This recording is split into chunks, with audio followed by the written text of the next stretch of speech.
Surveillance cameras. Do you have them? Do you use them properly?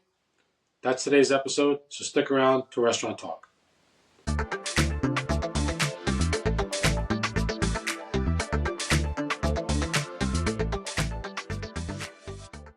Hello and welcome back. Thank you for joining me today on Restaurant Talk with Kazwan.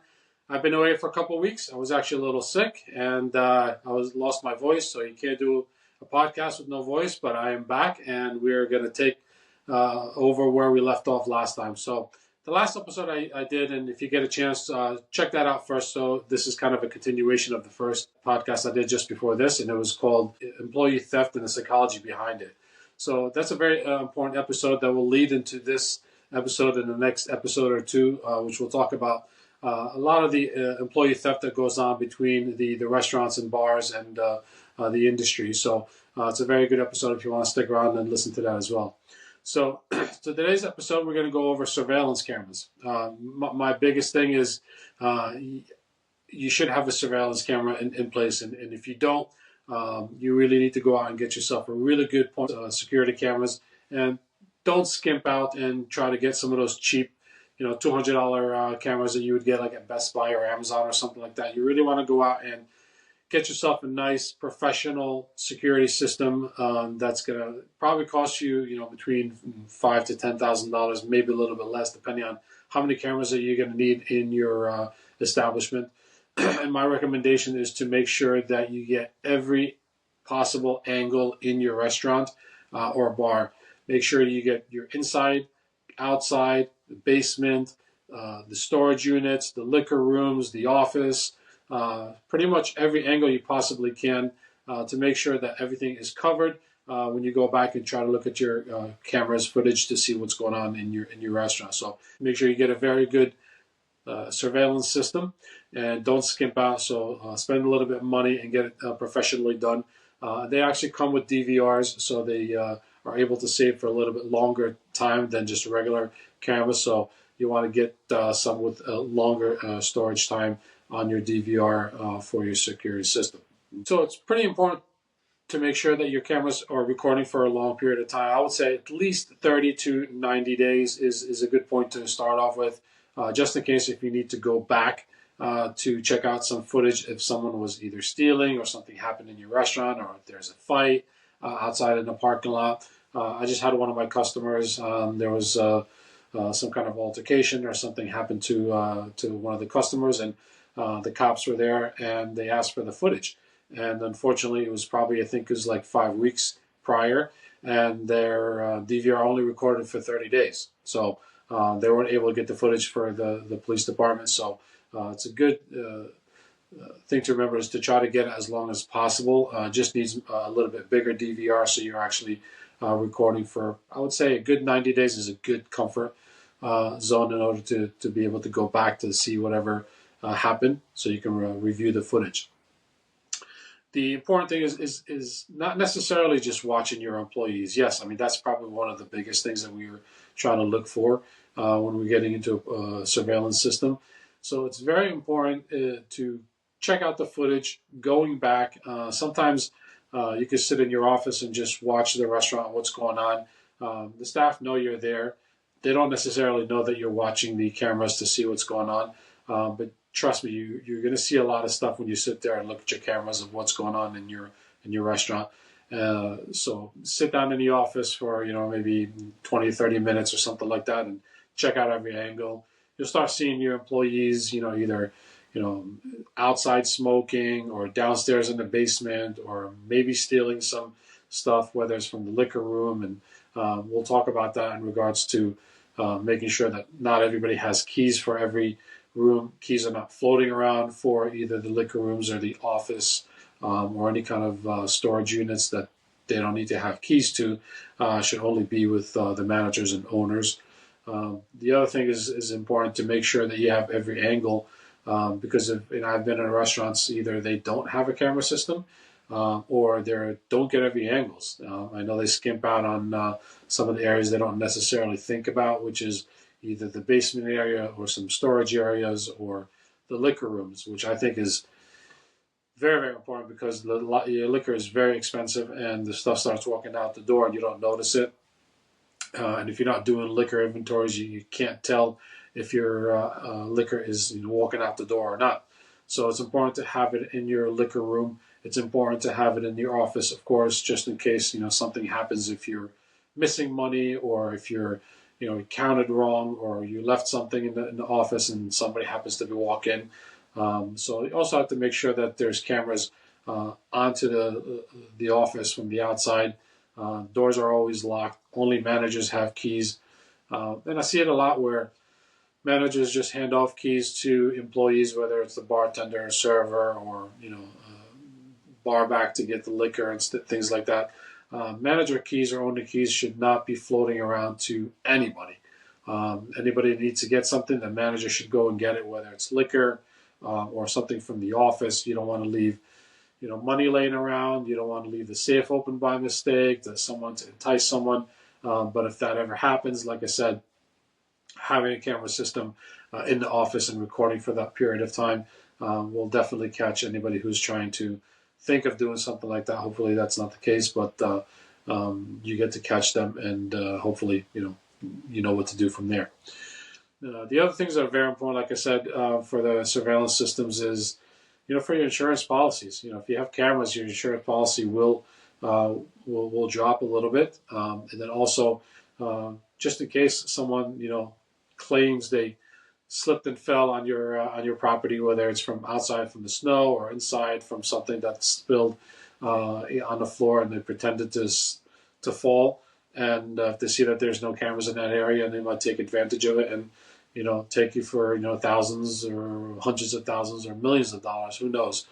Some of those cases can go to trial if that's the case. But it's very important also to have cameras to watch, to go back to see if someone is trying to claim that they slipped and fell, or something happened in the restaurant, or if they say, oh, something was in my food, or if there's a hair, or there's an object in my food. They can easily go back to the camera and review it before necessarily making that comp or void. If you start seeing a repetition of the same person that might come in every couple of weeks and make a claim like that, you can go back to the footage. Make a note of that when the comp happened. Review the footage and see if it's the same person trying to make a claim, because that's also a theft. Someone's trying to steal food by pretending there was something in their food, or they didn't like their food, or claiming something like that happened if they didn't like their drink, or they drank most of it and now they want it to be comped. So those are the things that you'd like to review back to make sure that people are not trying to steal from you in any way, shape, or form. You make notes of that. You should leave any kind of notes of something like that happened, or if you're fishy about it. Put it in the manager's log, or if you have some kind of notebook or manager communications that you have, just go back and forth with the other managers and just let them know that, hey, it seems kind of fishy. This is the same person that had this same issue 2 weeks ago. I remember I'm the one who went to the table and made that comp. So make sure that everybody's aware, because there are scammers out there that are just trying to come in for a free meal. And these are the kind of ways to make sure that you guys don't get taken. So pay attention to that. Go back and talk to your managers about it. If you see it happen more than once or twice with the same person or same group, then you just kind of cut them off and just kind of ask them nicely. Say, hey, look, this doesn't really happen in a restaurant. It's very, very rare that this happened, and it happened twice in the last couple of weeks. If you know that they're actually doing it on purpose or purposely putting something in their food or their drink, then you can ask them nicely not to come back again. Okay.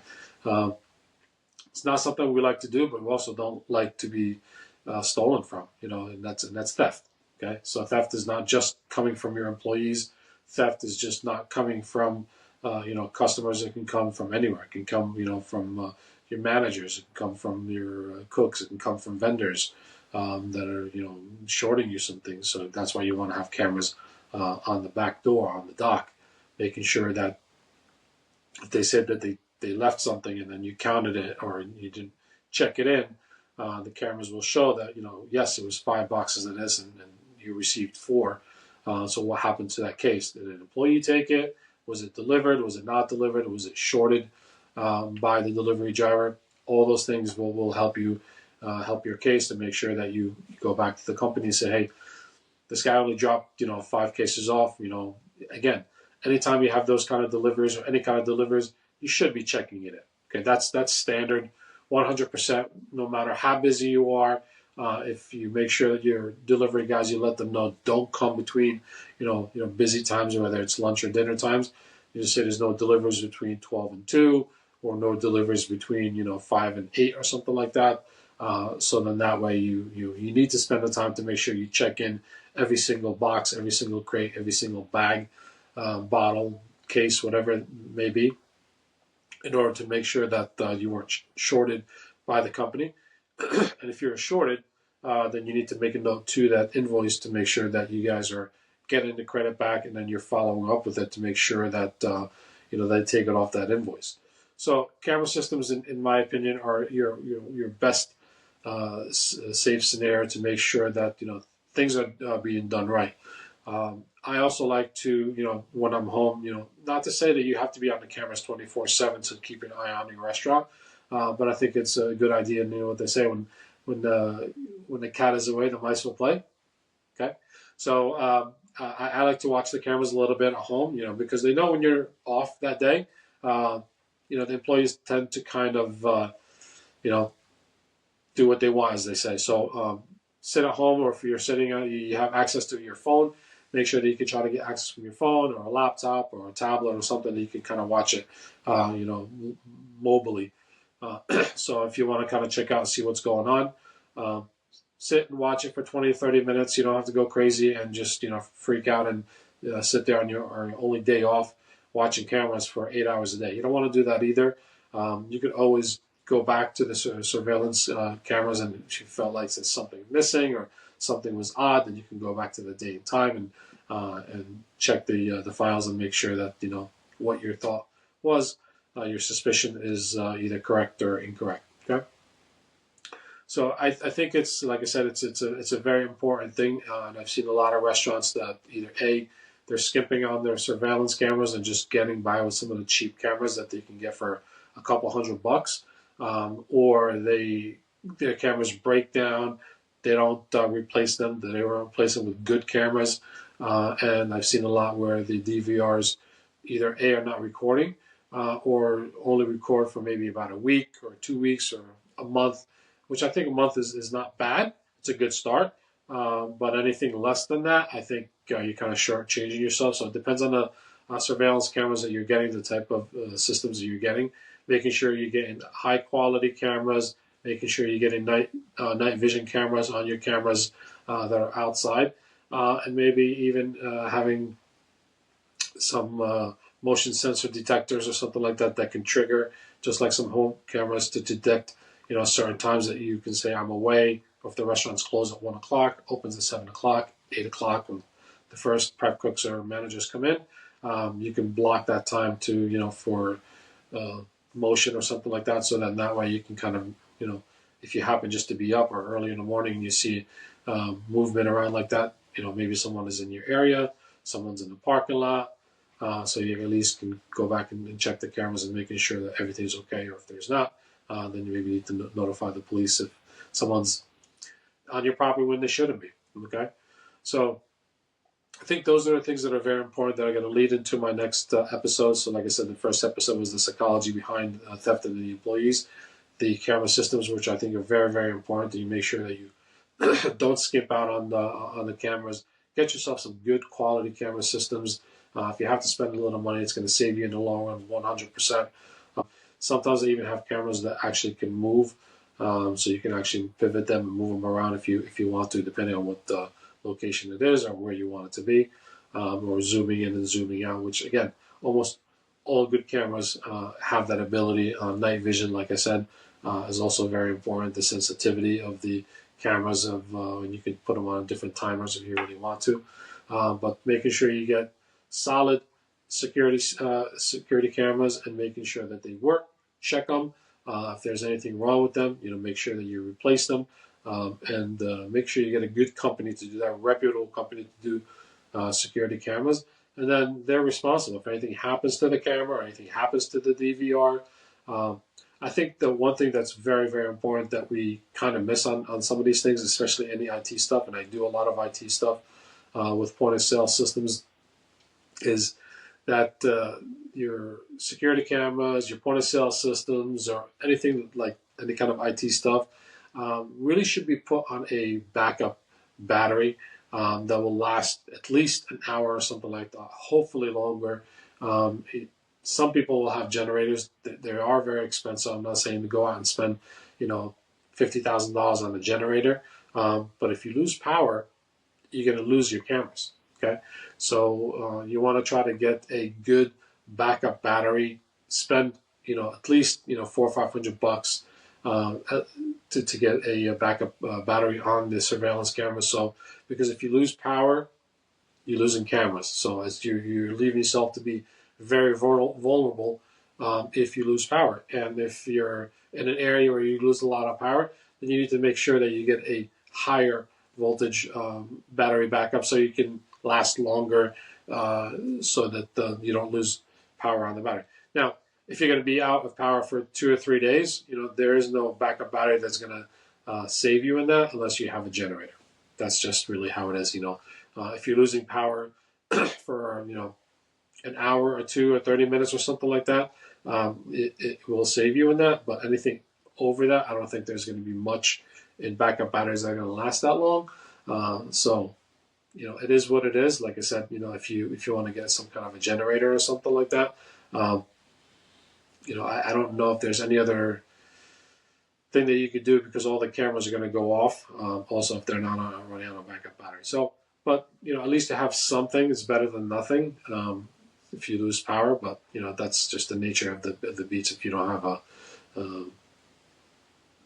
generator or something like that, that's going to give you a longer period of time in order to, again, if you're losing power, you're not going to have food, you're not going to have drinks, you have no lights, so you're going to shut down for the most part as well. But you also want to be careful if you're shut down that you're not vulnerable to any theft because your system is down, your cameras are down, your security is down. So it's a little tricky there, but that's unfortunate sometimes.